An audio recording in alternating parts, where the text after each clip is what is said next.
Vesamarta bechagecha baitach sameach boker or beshem Hashem naaseh v'natzliach. Nous sommes aujourd'hui mercredi. Nous sommes déjà le 4 du mois de octobre, Be'ezrat Hashem, et le 19 du mois de Tishri. Shiur avec Moreno Arav, Ben Ishraï Akadosh, Rabbi Yosef Chaim, Sruto Yegan al Kol Am Israël, une explication extraordinaire pour moi en tout cas, à partager avec vous dans cette étude. Shiur acheté par Rosalie Azan. Ayekara Bracha Rebacha Basacha Rosalie, merci d'avoir acheté un shiur chez nous, pour avoir le mérite d'avoir des enfants. Pour Doritanael Chana Bat Dvora Edel, et aussi pour Menachem Mendel Ben Rosa.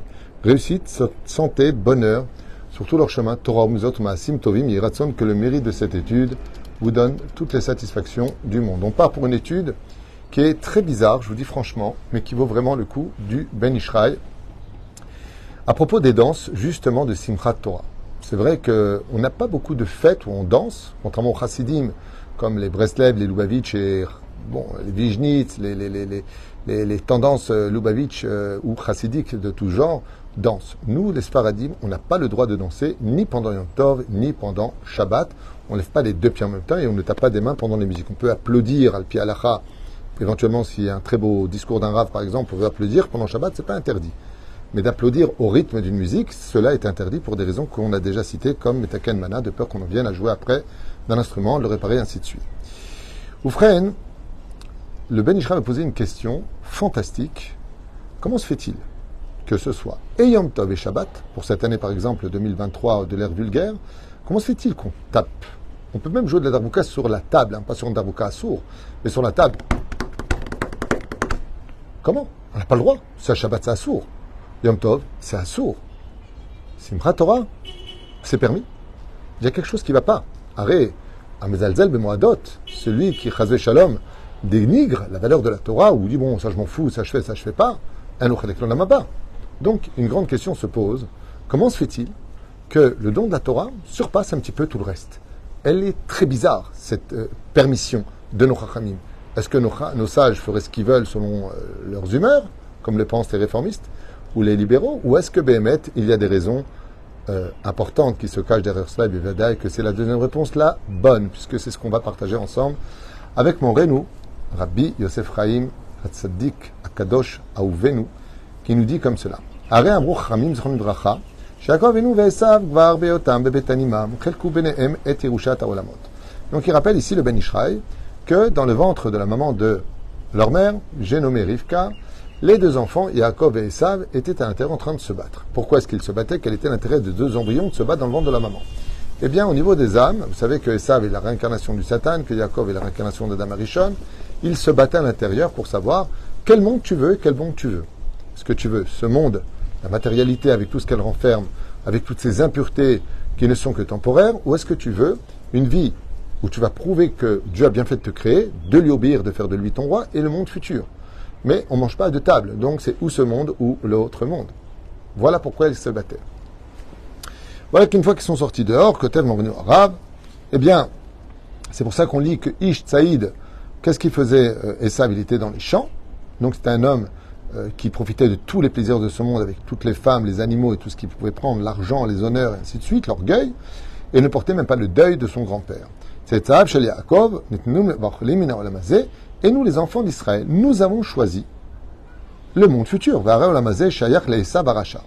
Donc ce monde dans lequel nous sommes ne nous appartient pas. Nous, c'est la Torah. Et le monde futur, les Goïm, c'est ce monde et les plaisirs de ce monde. Cadré par les sept lois noachides, c'est sûr. Seulement, comme il est impossible de vivre dans ce monde sans profiter de ce monde, il nous aura fallu un joker. C'est-à-dire quelque chose qui va nous permettre, malgré le fait qu'on soit héritier du monde futur, de manger à deux tables. Ça veut dire et dans ce monde et dans l'autre. Ok? Écoutez bien comme c'est beau. Vraiment, je vous conseille de partager aussi ce cours. Explique Rabbi Chaim, Yosef Chaim, donc le Ben Ishraï. Que le monde ne pourrait pas exister si on n'étudiait pas la Torah. Oh oh. Déjà, il faut revenir un peu en arrière. C'est vrai que les enfants d'Israël ont choisi la Torah et le monde futur. Mais n'oublions pas que c'est grâce au fait qu'on étudie la Torah que ce monde existe. Comme le dit d'ailleurs Yirmiyahu, Jérémie,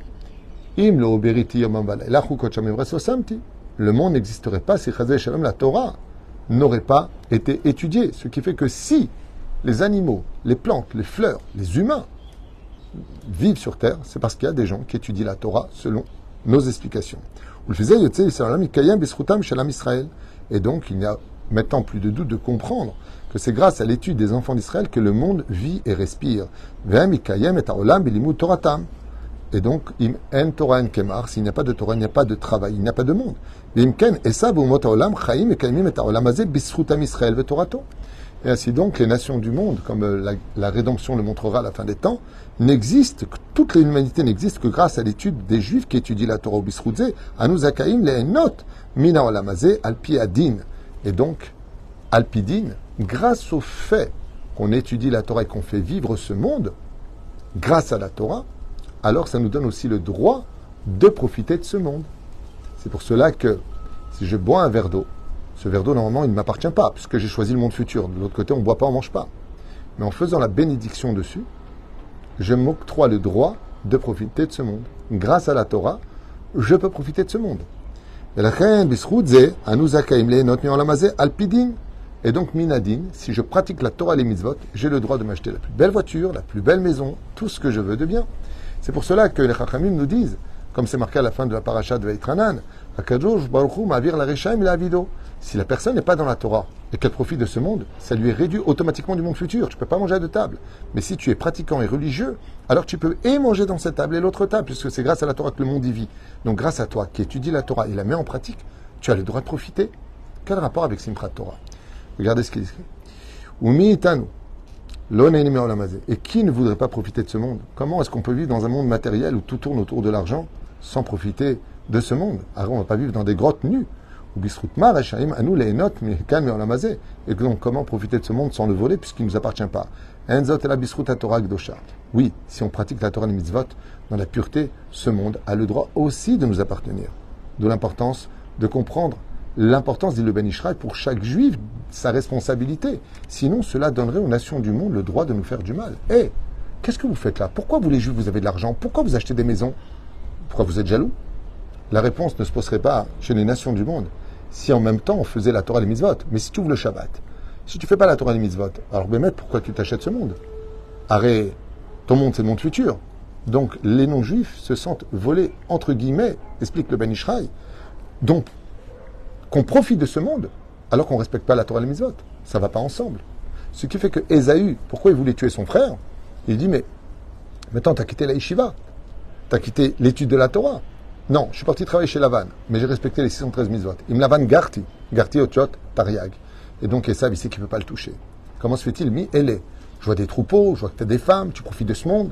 Il lui dit, Mi Ele, c'est Otiot Elokim. Il lui dit, oui, mais je suis resté pieux. C'est pour cela que le combat entre les nations du monde et Israël est basé essentiellement sur un domaine non pas politique, mais religieux. C'est pour ça que vous entendez dans tous les discours, même avec le problème du Moyen-Orient qu'on vit aujourd'hui. Écoutez les Arabes, quand ils parlent, d'abord ils disent Allahu Akbar. C'est au nom de Dieu qu'on vient vous parler. Et vous comprenez un problème politique, sécuritaire. Oui, ça joue un jeu, mais c'est l'épluchure du problème.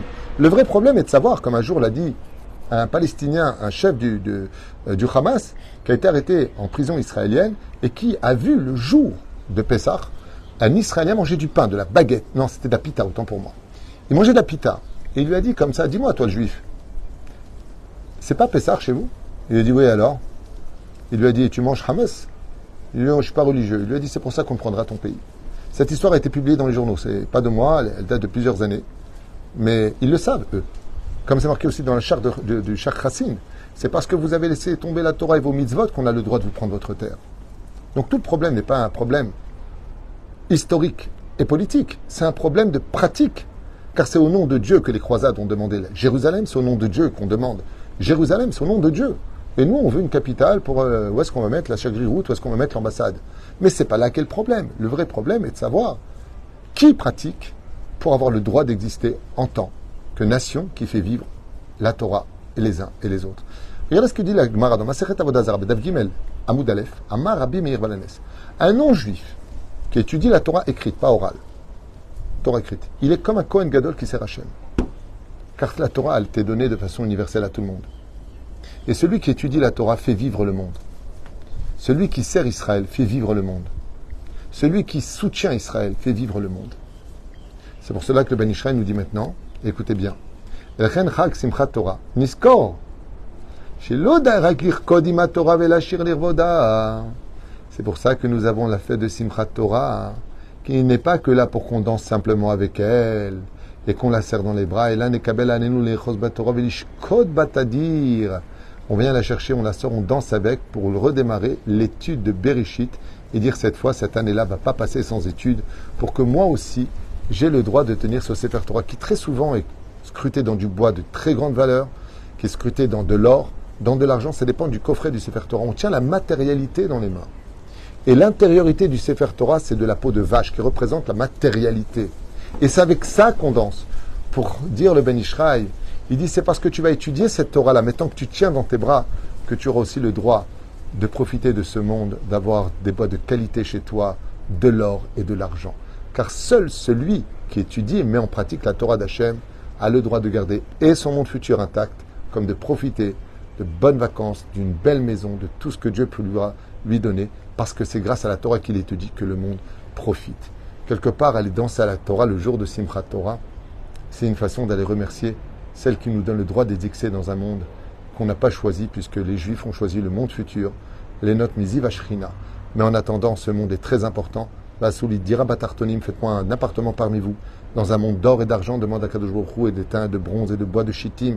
Le Créateur du monde nous demande de lui donner une place sur terre dans le plus petit des plus petits de toute sa création, c'est la terre, pour lequel, Béhémet, quand on va danser avec la Torah, eh bien, on vient remercier celui qui nous donne le droit de vivre dans des maisons, avec un beau pays, dans de belles voitures, et de profiter de ce monde, mamash, dans toute sa splendeur et sa grandeur, tant qu'on reste fidèle à l'Alacha et la Torah de Moïse, Bezrat Hashem. Zeh asikum shel Ben Ishraï HaKadosh, ki etz chaim hi lamachazikim ba. Heureux celui qui tiendra l'arbre de la vie, ou bisruta, nuchal ishtamesh ba olam hazeh bisrut, velo bechesed, car on pourra profiter de ce monde, dit le Ben Ishraï, quand on est religieux, de s'acheter ce que l'on veut sur terre avec les moyens que Dieu nous enverra depuis Rosh Hashanah, ce qui a été fixé, par le din et non pas le chesed, par la justice et non pas la pitié de Dieu. Pourquoi? Parce que celui qui fait Torah mitzvot, magi alo. C'est pour ça qu'on prélève le maaser. Le maaser nous a été donné pour soutenir la Torah, ceux qui font vivre le monde. Vous savez, je compare souvent cela à ça, mais ça veut tout dire. On pense que le cœur dans la poitrine, c'est le principal qui fait vivre le corps. Oui, il irrigue le sang, c'est vrai. Mais sans les poumons, on meurt. Parce que ce sont eux qui font respirer le corps. Un neshama vit. Altikra nishima et la neshama. Ceux qui étudient la Torah sont les poumons du monde, qui font respirer le corps, sans lequel le monde s'étoufferait. Et même si on a un cœur qui bat, il finirait de cesser de battre, parce que si le corps ne respire plus, le cœur aussi s'arrête de battre. Si le cœur est comparé à le monde matériel, et que les poumons sont comparés au spirituel, n'oublions pas un détail. L'un a besoin de l'autre, l'autre a besoin de l'un. Le cœur, il n'y en a qu'un, par contre les poumons, il y en a deux. Et ainsi donc, on comprendra qu'une chavruta peut faire battre tous les cœurs de la terre pour leur donner vie grâce à l'étude de la Torah. Baruch Adonai l'olam, amen, amen. Le beau bébé, Yeshua de Nechamot. Vous savez qu'aujourd'hui, on est le 4 du mois. Pour le 10, vous pouvez aider pour les Avrichim, justement. Tavo lechem birkat Hashem. Kol tov v'chag sameach.